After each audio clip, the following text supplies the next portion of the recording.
사건은 겉으로 보이는 것만이 전부일까요? 오늘도 이슈로 세상을 읽습니다. 이슈로 보는 세상입니다. 2023년 9월 MBC 기상캐스터였던 고 오요안나 씨가 스스로 생을 마감했습니다. 그녀가 남긴 유서에는 동료 기상캐스터들로부터 받은 직장 내 괴롭힘의 흔적이 고스란히 담겨 있었고, 이는 프리랜서 방송인들의 근로 환경과 조직 내 권력 구조에 대한 사회적 경종을 울렸습니다. 그로부터 무려 8개월이 지나 MBC는 고용노동부의 특별근로감독 결과를 보도하면서 오요안나 씨에게 괴롭힘이 있었다는 판단을 무겁게 받아들인다며 처음으로 공식 사과를 했습니다. 그러나 그 진정성은 곧바로 시험대에 오릅니다. 바로 다음 날 유족이 지목한 가해자 중 한 명인 김가영 기상캐스터가 아침 뉴스에 아무런 변화 없이 등장한 것입니다. 죽음 앞에 사과하고 생존한 가해자는 그대로 출연. 유족의 상처는 봉합되지 않은 채 대중의 의문만 커져갔습니다.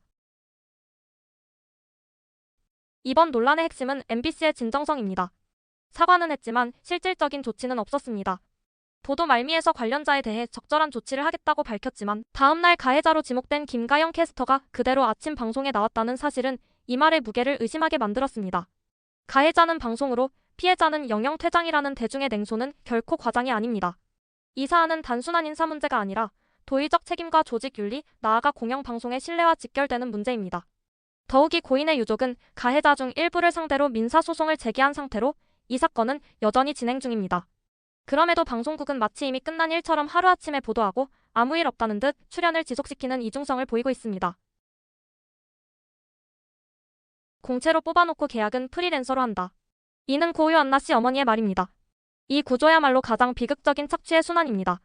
고용노동부는 이번 조사에서 MBC의 프리랜서 기상캐스터 25명을 실질적인 근로자로 인정했습니다. 그러나 정작 오요안나 씨 본인은 근로기준법상 근로자로 인정되지 않아 처벌이 어렵다는 판단이 나왔습니다. 이는 한국 사회 곳곳에 만연한 유령 근로의 실태를 드러냅니다. 명함은 프리랜서지만 현실은 출근 시간, 업무 지시, 조직 문화에 종속된 비공식 사원. 이런 이중 구조는 노동법의 사각지대를 만들고 결국 누군가를 죽음으로 몰아넣습니다.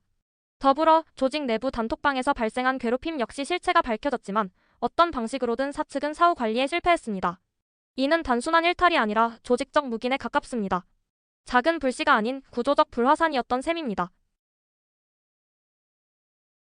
온라인 커뮤니티와 뉴스 댓글창은 MBC의 사과 보도 직후 분노로 들끓었습니다. 눈 가리고 아웅인가? 쇼 하나 찍은 거네. 아침에 보다가 욕 나왔다. 고인의 명예는커녕 유족을 2번 울리는 짓이라는 비판이 이어졌습니다. 특히 왜 김가영 캐스터만 출연했냐가 아니라 왜 누구 하나 조치도 없이 전부 방송을 하고 있냐는 반응도 다수였습니다. 진정성 없는 사과는 침묵보다 못하다는 비판은 대중이 이 사안을 단순한 언론 보도가 아닌 윤리적 실패로 바라보고 있다는 뜻이기도 합니다. 우리는 때로 사과만 나오면 모든 문제가 해결된 것처럼 여깁니다. 하지만 고인을 애도하는 것만으로는 부족합니다. 진정한 애도는 구조를 고치고 반복을 막는 데서 완성됩니다. 프리랜서 노동자의 법적 지위, 조직 내 괴롭힘 대응 체계, 피해자 보호 시스템 구축. 이 모든 것이 지금부터 시작돼야 할 과제입니다. 상처는 덮는다고 낫지 않는다. 드러내고 소독하고 치료해야 낫는다. 진정한 사과는 그 치료의 출발점이지 종결점이 아닙니다. MBC는 공영방송입니다. 시민의 세금과 신뢰 위에 존재하는 언론입니다.